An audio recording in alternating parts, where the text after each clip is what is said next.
Hello दोस्तों, मेरा नाम है हर्ष और आज की वीडियो में हमारी जो हाउ टू स्टडी सीरीज़ है उसका ये फर्स्ट वीडियो। तो दोस्तों, जैसा कि मैंने कहा था कि मैं हर एक सब्जेक्ट के लिए ये हाउ टू स्टडी सीरीज़ वाली वीडियो बनाऊंगा। तो दोस्तों, जैसा कि आप सब जानते हो, ये जो फर्स्ट वीडियो होगा वो अकाउंट्स के ऊपर हुआ।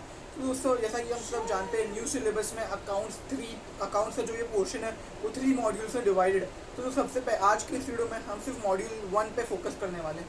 तो दोस्तों, सबसे पहले मैं कहना चाहूँगा कि ये जो मॉड्यूल 1 है, ये 3 मॉड्यूल में से सिर्फ फर्स्ट मॉड्यूल जो होगा ये वीडियो सिर्फ उस पर फोकस करेगा। तो दोस्तों, paper 1 accounting module 1 of 3 that is video 1 of video 3 videos upload होगी अकाउंट्स के लिए, इसका ये फर्स्ट वीडियो होगा। तो दोस्तों, जैसा कि आप सब जानते हो, ये जो फर्स्ट मॉड्यूल है उसमें सिर्फ अकाउंटिंग स्टैंडर्ड्स पे फोकस किया गया है, only and only accounting standards. तो दोस्तों, जैसा कि आप सब जानते हो, एग्जाम्स में अकाउंटिंग स्टैंडर्ड्स 20 मार्क्स का कंपलसरी क्वेश्चन तो आता ही है कि 20 मार्क्स के क्वेश्चन तो आएंगे ही एग्जाम में, बट दोस्तों एडिशनल 4 to 8 मार्क्स के क्वेश्चन भी आ सकते हैं, जो है क्वेश्चन नंबर 6 में, जहाँ पे वो लोग थियरी क्वेश्चन पूछते हैं। तो दोस्तों, अप्रॉक्सीमेटली ये जो मॉड्यूल होगा वो आपके 20 से लेके 28 मार्क्स तक कवर करेगा, जिसमें 20 मार्क्स तो बेयर मिनिमम वो कवर करने ही वाला है।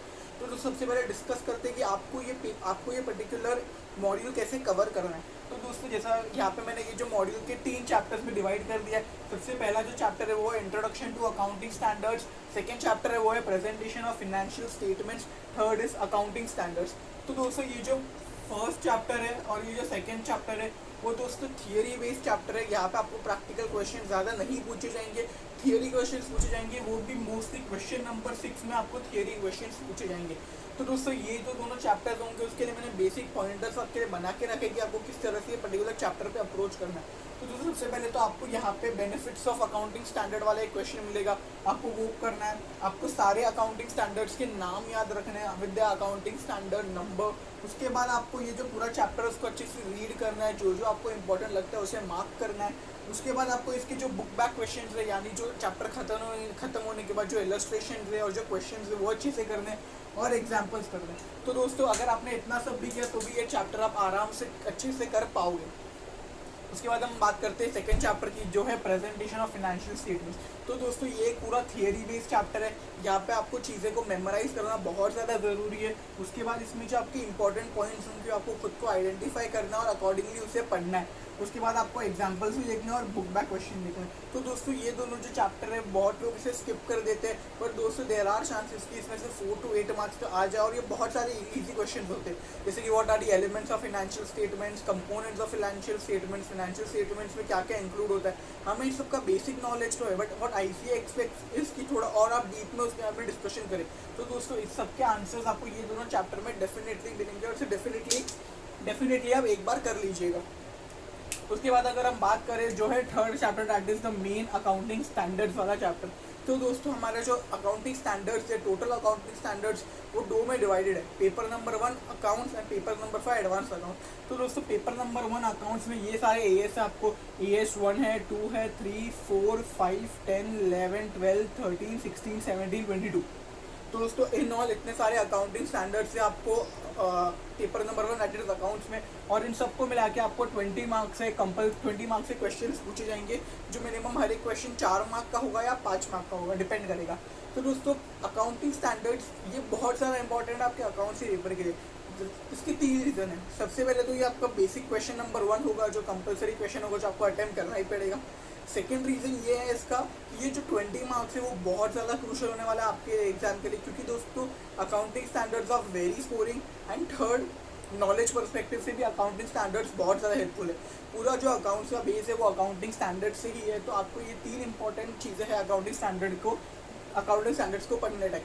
तो दोस्तों, अभी इसको मैं डिवाइड कर दिया अकाउंटिंग स्टैंडर्ड्स को, आपको आखिर पढ़ना कैसे। तो दोस्तों, अकाउंटिंग स्टैंडर्ड्स को पढ़ने के लिए there are 3 important things which you need to remember.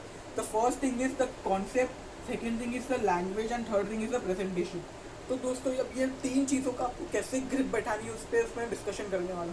तो दोस्तों, ये जो कॉन्सेप्ट्स होंगे ना वो आप 3 जगह से पढ़ सकते हो। या तो आपने कोई क्लासेस की हो तो आप वहाँ के नोट्स में रेफर कर सकते हो, फर्स्ट ऑप्शन। या तो आप सेकंड थिंग अपने खुद के आपने नोट्स बनाए तो और अच्छी बात है, उससे रेफर कर सकते हो।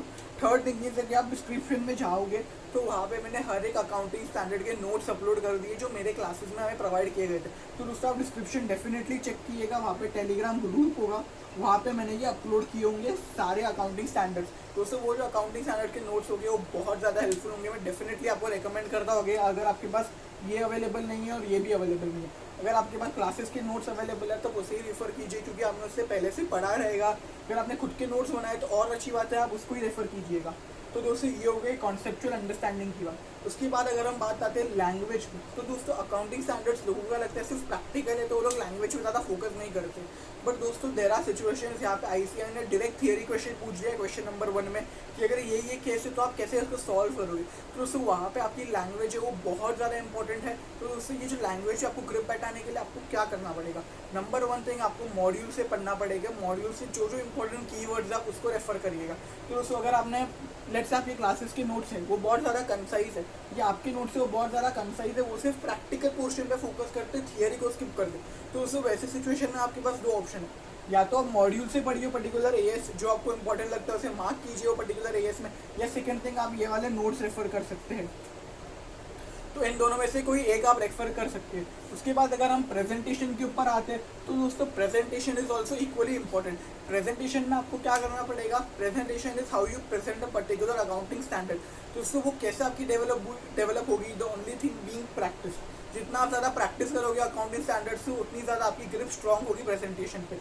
तो दोस्तों ये मेरी टिप्स थी अकाउंटिंग स्टैंडर्ड्स को लेके। डिस्क्रिप्शन को डेफिनेटली आप चेक कीजिएगा, वहाँ पे मैंने नोट्स अपलोड किए रहेंगे, टेलीग्राम पे भी होंगे, टेलीग्राम पे भी मेरे टेलीग्राम ग्रुप को भी ज्वाइन कर लीजिएगा।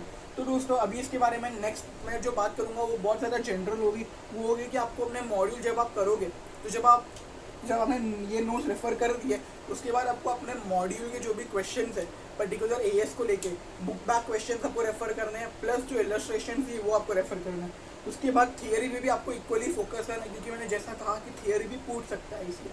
तो बस दोस्तों ये था मॉड्यूल नंबर 1 ऑफ अकाउंट्स। अभी के लिए इस वीडियो में इतना ही। अगर आपको ये वीडियो पसंद आया तो जरूर इस वीडियो को लाइक कर दीजिएगा। Thank you so much for watching my video and please hit the subscribe button. Thank you.